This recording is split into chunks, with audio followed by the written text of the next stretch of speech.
News 18 digital ಕಂಟೆಂಟ್ಗೆ ಸ್ವಾಗತ. ನಾನು ಬಾಗಲಕೋಟೆ ಜಿಲ್ಲಾ ವರದಿಗಾರ ಮಂಜುನಾಥ್ ತಳವಾರ್. ಬಾಗಲಕೋಟೆ ಜಿಲ್ಲೆಯ ಹಿಪ್ಪರಗಿ ಬ್ಯಾರೇಜ್ನಿಂದ ಗೇಟ್ ಕಟ್ ಆಗಿ ಅಪಾರ ಪ್ರಮಾಣದ ನೀರು ಪೋಲಾಗ್ತಾ ಇದೆ. ಇದರಿಂದ ರೈತ ಸಮೂಹದಲ್ಲಿ ಆತಂಕ ಮನೆ ಮಾಡಿದೆ. ಈ ಸ್ಟೋರಿ ಏನು ಅನ್ನೋದನ್ನ ಹೇಳ್ತೀನಿ. ಅದಕ್ಕೂ ಮುನ್ನ ನೀವಿನ್ನು ಕೂಡ ನ್ಯೂಸ್ 18 ಅನ್ನ ಡಿಜಿಟಲ್ ಪ್ಲಾಟ್ಫಾರ್ಮ್ ಅಲ್ಲಿ ಫಾಲೋ ಮಾಡ್ತಾ ಇಲ್ಲ ಅಂತಂದ್ರೆ ಈ ಕೂಡಲೇ ಫಾಲೋ ಮಾಡಿ, ಸಬ್ಸ್ಕ್ರೈಬ್ ಮಾಡಿ. ಬಾಗಲಕೋಟೆ ಜಿಲ್ಲೆಯಲ್ಲಿರ್ತಕ್ಕಂತಹ ಕೃಷ್ಣಾ ನದಿಗೆ ಅಡ್ಡಲಾಗಿ ಜಮಖಂಡಿ ತಾಲೂಕಿನ ಹಿಪ್ಪರಗಿ ಬಳಿ ಇರುವಂತಹ ಬ್ಯಾರೇಜ್ ನಲ್ಲಿ ಗೇಟ್ ಕಟ್ ಆಗಿದೆ. ಇದರಿಂದ ಕಳೆದ 3 ದಿನಗಳಿಂದ ಅಪಾರ ಪ್ರಮಾಣದ ನೀರು ಪೋಲಾಗ್ತಾ ಇದೆ. ಹೀಗಾಗಿ ಬೇಸಿಗೆಯಲ್ಲಿ ಕುಡಿಯುವ ನೀರು ಮತ್ತು ರೈತರ ಜಮೀನುಗಳಿಗೆ ನೀರು ಸಿಗದಿಲ್ವೇನೋ ಅನ್ನುವಂತಹ ಒಂದು ಆತಂಕ ರೈತ ಸಮೂಹದಲ್ಲಿ ಮನೆ ಮಾಡಿದೆ. ಹೌದು, ಕಳೆದ 3 ದಿನಗಳ ಹಿಂದೆ ಈ ಒಂದು ಬ್ಯಾರೇಜ್ ನಲ್ಲಿ ಇರ್ತಕ್ಕಂತಹ 22ನೇ ನಂಬರ್ನ ಗೇಟ್ ಕಟ್ ಆಗಿದೆ. ಇದರಿಂದಾಗಿ ಸುಮಾರು 2 TMC ನೀರು ಈಗಾಗಲೇ ಪೋಲಾಗಿದೆ. ಏನು ಇನ್ನೂ ಕೂಡ ದುರಸ್ತಿ ಕಾರ್ಯ ಮುಗಿಯದೇ ಇರೋದರಿಂದಾಗಿ ನೀರು ಇನ್ನೂ ಕೂಡ ಪೋಲಾಗುವಂತಹ ಸಾಧ್ಯತೆ ಇದೆ. ಇದರಿಂದಾಗಿ ಸಹಜವಾಗಿ ಬೇಸಿಗೆ ಬರೋದ್ರಿಂದಾಗಿ ಬೇಸಿಗೆಯಲ್ಲಿ ಕುಡಿಯುವ ನೀರು ಮತ್ತು ರೈತರ ಜಮೀನುಗಳಿಗೆ ನೀರು ಸಿಗದೆ ಪರದಾಡುವಂತಹ ಪರಿಸ್ಥಿತಿ ನಿರ್ಮಾಣ ಆಗುತ್ತೆ ಅನ್ನುವಂತಹ ಆತಂಕ ರೈತ ಸಮೂಹದಲ್ಲಿದೆ. ಈ ಒಂದು ಬ್ಯಾರೇಜ್ನ ಹಿನ್ನೆಲೆಯನ್ನು ನೋಡೋದಾದ್ರೆ 2012ರಲ್ಲಿ ಈ ಒಂದು ಬ್ಯಾರೇಜ್ ಅನ್ನ ಬಾಗಲಕೋಟೆ ಮತ್ತು ಬೆಳಗಾವಿಯ ಗಡಿ ಭಾಗದಲ್ಲಿ ಕೃಷ್ಣಾ ನದಿಗೆ ಅಡ್ಡಲಾಗಿ ಬ್ಯಾರೇಜ್ ಅನ್ನ ನಿರ್ಮಾಣ ಮಾಡಲಾಗಿದೆ. ಈ ಸುಮಾರು 74,000 ಹೆಕ್ಟೇರ್ ಪ್ರದೇಶದಷ್ಟು ನೀರಾವರಿ ಸೌಲಭ್ಯ ಆಗಿದ್ರೆ ಸುಮಾರು 120ಕ್ಕೂ ಹೆಚ್ಚು ಗ್ರಾಮಗಳು ಮತ್ತು 5-6 ಪಟ್ಟಣಗಳಿಗೆ ಕುಡಿಯುವ ನೀರಿನ ಮೂಲವಾಗಿರುವಂಥದ್ದು ಈ ಒಂದು ಬ್ಯಾರೇಜ್. ಇದರಿಂದಾಗಿ ಸಹಜವಾಗಿ ಬೇಸಿಗೆಯಲ್ಲಿ ನೀರು ಪೋಲಾಗಿರೋದ್ರಿಂದಾಗಿ ಬೇಸಿಗೆಯಲ್ಲಿ ಕುಡಿಯುವ ನೀರಿಗೆ ಸಮಸ್ಯೆ ಎದುರಾಗುತ್ತೆ ಅನ್ನುವಂತಹ ಆತಂಕ ಈಗ ಇರುವಂಥದ್ದು. ಅದೇ ಹಿನ್ನೆಲೆಯಲ್ಲಿ ಏನು ತ್ವರಿತವಾಗಿ ಇಲ್ಲಿರ್ತಕ್ಕಂತಹ ಸಮಸ್ಯೆಯನ್ನ ಬಗೆಹರಿಸಬೇಕು ಅನ್ನುವಂಥ ಆಗ್ರಹವನ್ನ ಇಲ್ಲಿನ ರೈತರು ಮಾಡ್ತಾ ಇರುವಂಥದ್ದು. ಏನು ಕಳೆದ 3 ದಿನಗಳ ಹಿಂದೆ ಈ ಒಂದು ಬ್ಯಾರೇಜ್ ನಲ್ಲಿ ಇರ್ತಕ್ಕಂತಹ 22ನೇ ನಂಬರ್ನ ಗೇಟ್ ಅಂದ್ರೆ ಗೇಟ್ ನಲ್ಲಿ ಇರ್ತಕ್ಕಂತಹ ಒಂದು ಪ್ಲೇಟ್ ಕಟ್ ಆಗಿದೆ. ಅದರಿಂದಾಗಿ ನೀರು ಹೋಗ್ತಾ ಇದೆ.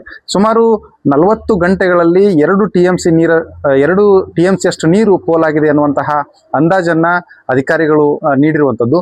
ಅದರ ಜೊತೆಗೆ ಏನಂತಂದ್ರೆ ಈ ಒಂದು ಜಲಾಶಯದಲ್ಲಿ ಸುಮಾರು 6 TMC ನೀರಿನ ಸಂಗ್ರಹದ ಸಾಮರ್ಥ್ಯ ಇದೆ.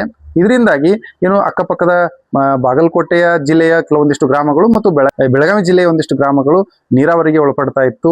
ಈಗ ಸದ್ಯಕ್ಕೆ ಏನು ಬ್ಯಾರೇಜ್ ನಲ್ಲಿ ಇರ್ತಕ್ಕಂತಹ ನೀರು ಖಾಲಿಯಾದಂತಹ ಸಂದರ್ಭದಲ್ಲಿ ಅಕ್ಕಪಕ್ಕದ ಗ್ರಾಮಗಳ ರೈತರಿಗೆ ಮುಂದಿನ ದಿನಗಳಲ್ಲಿ ನೀರಿನ ಸಮಸ್ಯೆ ಎದುರಾಗುವಂತಹ ಒಂದು ಆತಂಕ ಇದೆ.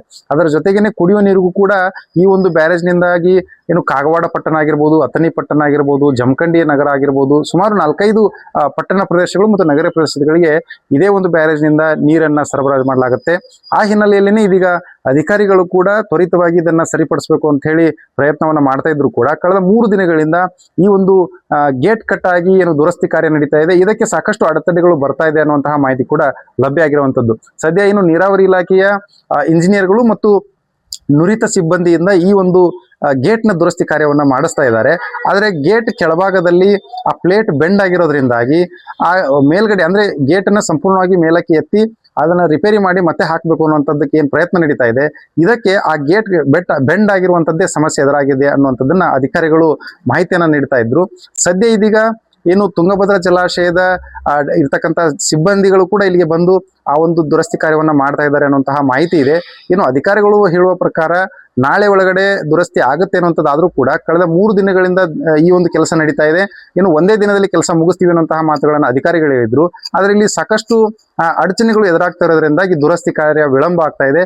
ಹೀಗಾಗಿನೇ ನೀರು ಪೋಲಾಗ್ತಾ ಇದೆ. ನೀರು ಪೋಲಾದಂತ ಸಂದರ್ಭದಲ್ಲಿ ಜನರಿಗೆ ಸಮಸ್ಯೆ ಎದುರಾಗುತ್ತೆ ಅನ್ನುವಂಥದ್ದು ಒಂದ್ ಕಡೆ ಆತಂಕ ಆಗಿದೆ. ಇನ್ನು ಅಧಿಕಾರಿಗಳ ಕೇಳಿದಾಗ ಏನು ಈಗ ಸದ್ಯಕ್ಕೆ ಈ ಒಂದು ಬ್ಯಾರೇಜ್ ನಲ್ಲಿ ಇನ್ಫ್ಲೋ ಕೂಡ ಅಷ್ಟೇ ಪ್ರಮಾಣದಲ್ಲಿ ಇರೋದ್ರಿಂದಾಗಿ ಯಾವುದೇ ಸಮಸ್ಯೆ ಇಲ್ಲ. ಏನು 2 TMC ಅಷ್ಟು ನೀರು ಹೋದ್ರೂ ಕೂಡ ಅದನ್ನ ಸರಿದೂಗುವಷ್ಟು ನೀರು ನಮಗೆ ಮತ್ತೆ ಒಳಹರಿವು ಬರುತ್ತೆ. ಹಾಗಾಗಿ ನಾವು ಯಾವುದೇ ರೀತಿಯ ಆತಂಕ ಪಡುವಂತಹ ಅಗತ್ಯ ಇಲ್ಲ.